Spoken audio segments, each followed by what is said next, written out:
Blinken to Israel on Middle East mission to prevent a wider war. Washington, October 11, Reuters.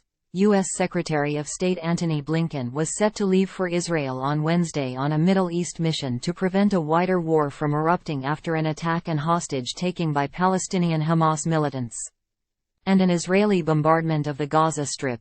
In a show of solidarity with Washington's closest Middle East ally, Blinken was due to meet senior Israeli officials, possibly including Prime Minister Benjamin Netanyahu, to discuss further boosting military support. He will work with regional U.S. allies to try to secure the release of more than 100 people that Israel says Hamas holds captive, some of whom may be American citizens. Blinken, the U.S. top diplomat, was flying out as Israel was forming an emergency unity government. The U.S. State Department did not immediately respond to a request for comment. Time equals 400 ms. Greater than Hamas gunmen rampaged through Israeli towns over the weekend, killing 1,200 people and taking scores of hostages to Gaza. Israel has retaliated with airstrikes that have killed more than 1,000 people in Hamas-ruled Gaza as it prepares for a possible ground offensive. At least 14 Americans were killed during the attack by Hamas on Saturday, President Joe Biden said on Tuesday. A top priority for Blinken will be to convey a message of deterrence, largely aimed at Iran and Iran-backed groups such as Lebanon's Hezbollah, to stop a wider war from erupting. Hezbollah has moved carefully since Hamas and Israel went to war, keeping Israeli troops busy with attacks at the Lebanese border but not opening a big front, sources familiar with its thinking say. Secretary Blinken has been intensely focused on standing with Israel, making clear that parties hostile to Israel should not take advantage of this situation, and working for the release of all hostages held in Gaza, said State Department spokesperson Matthew Miller.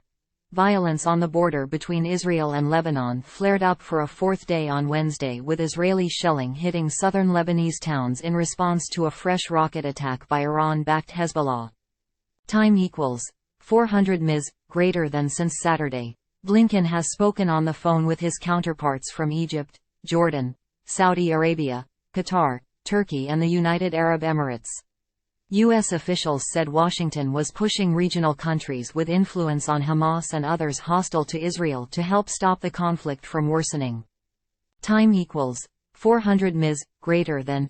The attack by Hamas is a reminder of the perception of an American absence or lack of commitment to the region that some actors might interpret and do things they should not be doing, Alex Vatenka, director of the Iran program at the Middle East Institute said.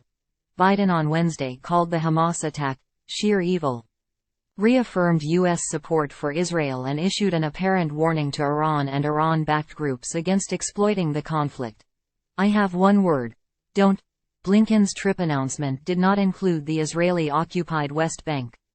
On previous trips to the region, Blinken has visited the West Bank, controlled by the Palestinian Authority and its president Mahmoud Abbas. Israel has also tightened its siege in Gaza, which it has kept under a blockade since Hamas seized power there in 2007, saying it will keep out food and fuel while vowing to further escalate with a ground offensive. Washington said it was talking with Israel and Egypt about the idea of safe passage for civilians from Gaza, another key topic that Blinken may be discussing with his counterparts during the trip.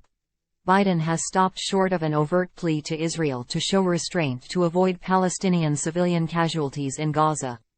It was unclear whether Blinken might make such an appeal when he meets Israeli officials behind closed doors.